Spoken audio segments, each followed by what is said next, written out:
Playing cornerback in the modern NFL is no walk in the park, as you're up against the best receivers and quarterbacks in the game, a challenge that demands both physical and mental prowess. The 2000s, the last decade before the social media explosion, was blessed with some of the greatest corners of all time. Each had a significant impact, but some just seemed to shine brighter. By analyzing each player's performance, their influence on the game, and observing their gameplay firsthand, it is clear that some cornerbacks truly excelled. But before we get into the top 5, let's acknowledge some honorable mentions. Troy Vincent made his mark with exceptional play despite only playing 6 years in the decade before retiring. He earned 1 first-team All-Pro selection and secured 5 consecutive Pro Bowl nods from 1999 to 2003. Vincent showcased his reliability and ball hawking skills, and his impact on the game was undeniable, solidifying his status as one of the best defensive backs of the 2000s. Asante Samuel stood out as a top cornerback during the 2000s as he was renowned for his interception prowess and game-changing plays. With 35 interceptions and 313 tackles in the decade, he made his mark on the field. While his 1-time first-team All-Pro and 3-time Pro Bowl selections in the decade alone speak volumes about his impact on the game. Starting off the list at number 5 is Darrelle Revis, and despite only playing 3 years in the 2000s decade, he made a lasting impact with his exceptional performance. During those 3 years, he showcased his prowess as one of the top cornerbacks in the league.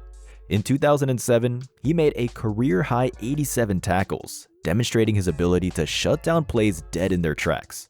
But where he truly shone was in interceptions. Over those 3 years, Revis tallied an impressive total of 14 interceptions. However, Revis's impact went beyond interceptions.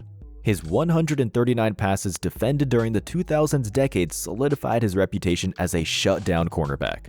He wasn't just intercepting passes, he was breaking up plays left and right, making life difficult for opposing quarterbacks and receivers alike.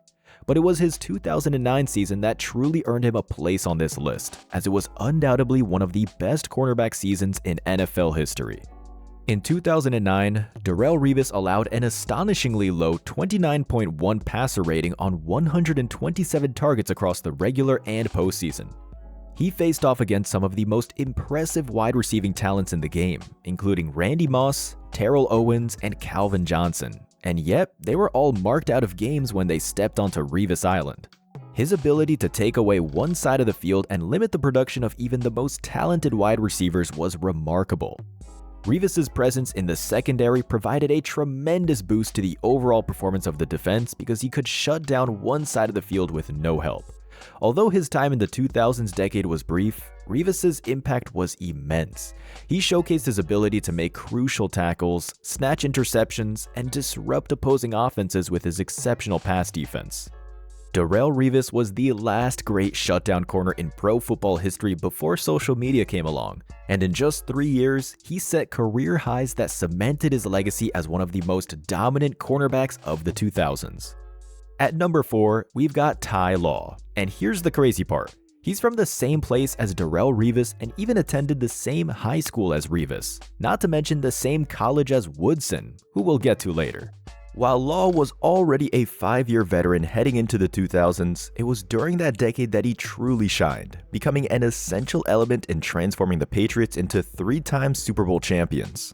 Before Tom Brady became the GOAT, the early 2000s New England Patriots were led by solid quarterback play and an excellent defense, and a huge part of that defensive success rested on Ty Law's shoulders. Playing on the outside for the Patriots for a decade, Law played a pivotal role in their 4 Super Bowl appearances and 3 titles during that time, establishing himself as an outstanding shutdown corner on some of the league's best defenses. Bill Belichick's defensive scheme in that era was built around Law's ability to lock down his side of the field. Opposing quarterbacks quickly learned that throwing Law's way was a risky proposition. While his contributions in the early 2000s often get overshadowed by the Brady narrative, Law's impact was undeniable in the rise of one of the greatest dynasties in professional sports history. Now, let's talk about Law's game on the field. He wasn't just your average cornerback. He covered the opponent's best receiver while also being a big play guy. Some of his best performances came on the biggest stages of his career. Law wasn't afraid to get physical, racking up a solid 390 tackles from 2000 to 2009. Whether it was stopping the run or wrapping up receivers, he was always right in the mix. But where Law truly stood out was in interceptions. He picked off an impressive 33 passes over that decade, and let's not forget about his knack for causing fumbles. He forced 5 of those during the 2000s. What's even more impressive is how Law turned those turnovers into points, scoring 4 touchdowns off interceptions. He wasn't just about making the stop, he wanted to light up the scoreboard. When you're talking about Ty Law in the 2000s, you're talking about a defensive maniac, and his stats from that time back it up. It's no wonder he's a 3-time Super Bowl champion, a 1-time first-team All-Pro, and a 4-times Pro Bowler, all in that decade. And that's why he made it onto the NFL 2000s All-Decade team. Coming in at number 3 is Rondé Barber, a player who defied expectations. Despite being undersized and even appearing smaller than his listed playing size of 5'10", 184 pounds, Barber overcame all odds to forge a legendary career marked by excellence on the defensive side of the ball. He wasn't just a cornerback, he was a lockdown corner, skilled with the ball in his hands, an effective blitzer, and arguably the best tackling cornerback of his era. Barber's rise to greatness mirrored the Buccaneers' climb to their first Super Bowl title in 2002. His impact was immediate as he won the Defensive Player of the Year award in 2001 after leading the league in interceptions with 10 picks. The following year, he played a key role in the Buccaneers' swarming defense that overwhelmed league MVP quarterback Rich Gannon in the Super Bowl. A master of the modern Tampa 2 system, Barber excelled in underneath zone coverage. His ability to read route combinations, anticipate quarterback decisions, and intercept passes in full stride was unmatched. Despite his smaller stature, Barber revolutionized the cornerback position, embodying the prototype of the modern pint-sized run stuffer who could cover slot receivers while disrupting opposing offenses as both a run stopper and a pass rusher. What set Barber apart was his versatility. Not only could he defend well against the pass, but he was also exceptional against the run and a reliable tackler. His yearly tackles total consistently hovered around 100, an exceptional figure for a player in his position. Over that 2000s decade span, Barber showcased his prowess in tackles, interceptions, and game-changing plays. He tallied an impressive 872 tackles, 32 interceptions, and 7 touchdowns. Plus, his ability to force and recover fumbles, 12 forced and 10 recovered, solidified his status as a true defensive playmaker. While he may not have been a stellar man-to-man cover corner, Barber's proficiency in zone coverage was unparalleled. He played a pivotal role in the success of the Buccaneers' 2000s defense, which culminated in their 2003 Super Bowl victory. His leadership, versatility, and coverage ability were instrumental in what many consider to be one of the best defenses of all time. He was named a second-team member of the 2000s All-Decade team as he received 3 first-team All-Pro honors and earned 5 Pro Bowl appearances, all within 1 decade, which shows how good he was that decade. Coming in at number 2, we've got Charles Woodson. Now, his NFL journey kicked off with a bang as he entered the league as the Heisman Trophy winner, the first primarily defensive player ever to do so. Then, he won the 1998 NFL Rookie of the Year title. But then Woodson was just getting warmed up and would play lights out in the new decade. Throughout the 2000s, Woodson was a total game changer. Just look at his stats, they say it all. First up, interceptions. Woodson was grabbing passes left and right, and throughout that whole decade, he got 26 interceptions, proving he had a real knack for the ball and making big moves. But Woodson wasn't just about interceptions. Nah, he also messed up offenses in all sorts of ways. He brought the heat with 13 sacks, showing he could blitz with the best of them. And tackles for losses? Oh yeah, he had those too, with 11 during the 2000s, proving he could shut down those ball carriers. And let's not forget about forcing fumbles. Woodson was a pro at stripping that ball as he forced 11 fumbles during that decade alone. Sure, he racked up some accolades early on in his Packers career, but nothing beat winning the NFL's Defensive Player of the Year award in 2009. I mean, just look at his stats that year. He pulled in 9 interceptions, 74 tackles, defensed 18 passes, forced 4 fumbles, and even grabbed 2 sacks. Plus, he ran 3 of those interceptions back for touchdowns.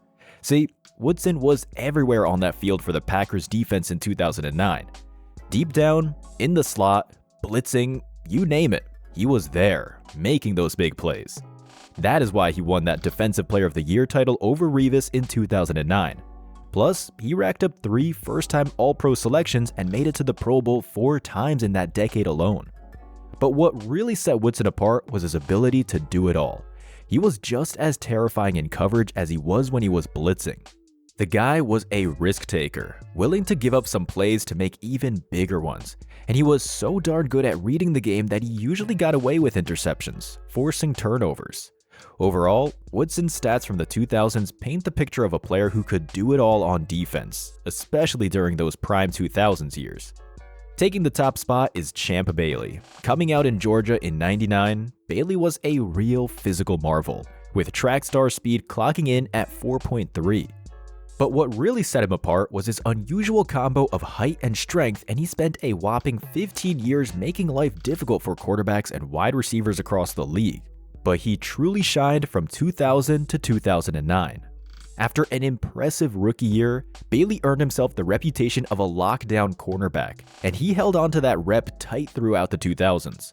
Whether he was with the Redskins or the Broncos, he was the defensive backbone. With the Redskins, he was a master at shutting down offenses with his killer coverage skills. From 2000 to 2003, he was a tackling machine, especially in 2003 when he hit a peak with 72 tackles, showing he was consistently top-notch. Let's talk numbers. Bailey racked up 537 tackles over the decade, averaging over 53 tackles each season. He was the guy you could rely on to stop the other team dead in their tracks. But it was his insane ability to pick off passes that really made him stand out, and Bailey knew how to nab them. He grabbed an impressive 32 interceptions during the 2000s, which averages to over 3 per season.